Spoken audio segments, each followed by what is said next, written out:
Today for my presentation, we will be talking about persuasive writing.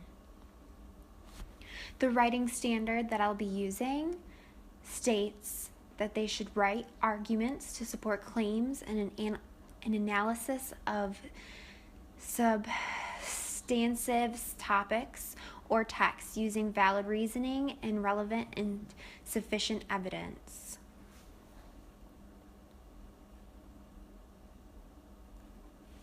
This is my concept map. It talks about how I will be teaching this lesson.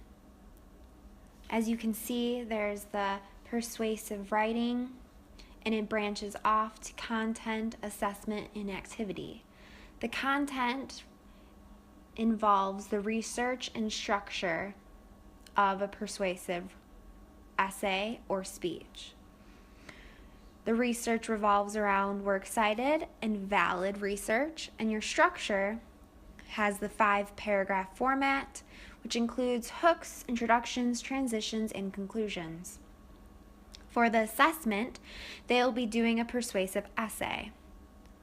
For the activity, which involves research, pre-write, proofread, and rewrite, would be to write a group persuasive speech, persuading fellow students to buy a made-up product.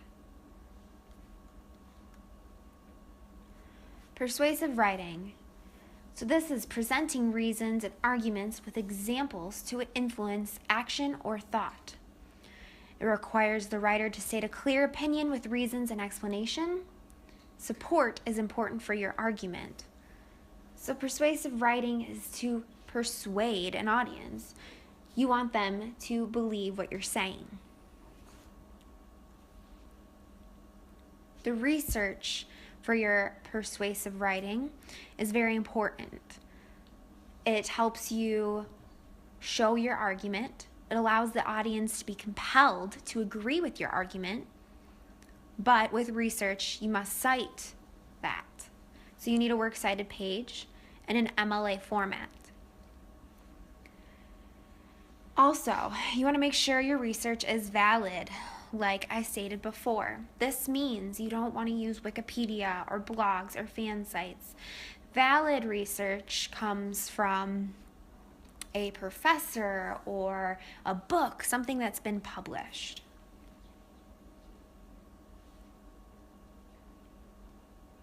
Structure. So structure is important for your essay.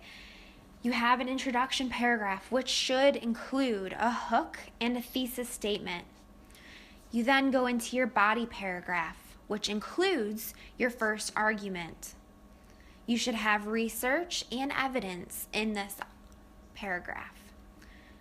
Your third paragraph, which is a body paragraph as well, should have your second argument. Should have research and evidence supporting that claim.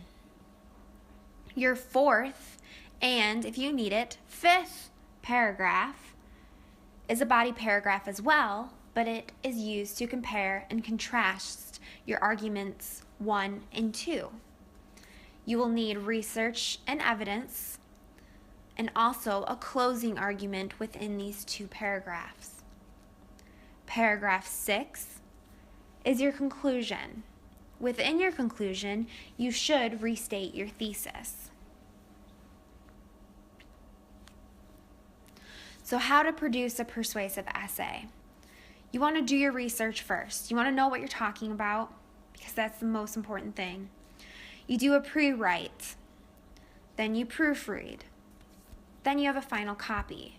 You can do these stages multiple times until you're happy with the final product. Sometimes your proofread will take 2 or 3 times, same with your final copy. You may not be happy with the first time around. So we have our credits here. Our first one is our WikiHow. Like I said before, if I was doing a persuasive essay, I wouldn't be using Wikipedia, but this is a very easy way to understand what persuasive speeches are about.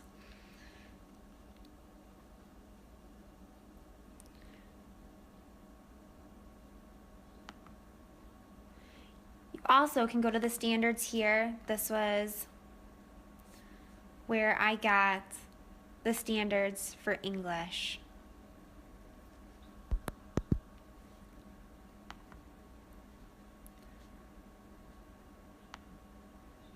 So from here, you would split into groups and begin working on the activity.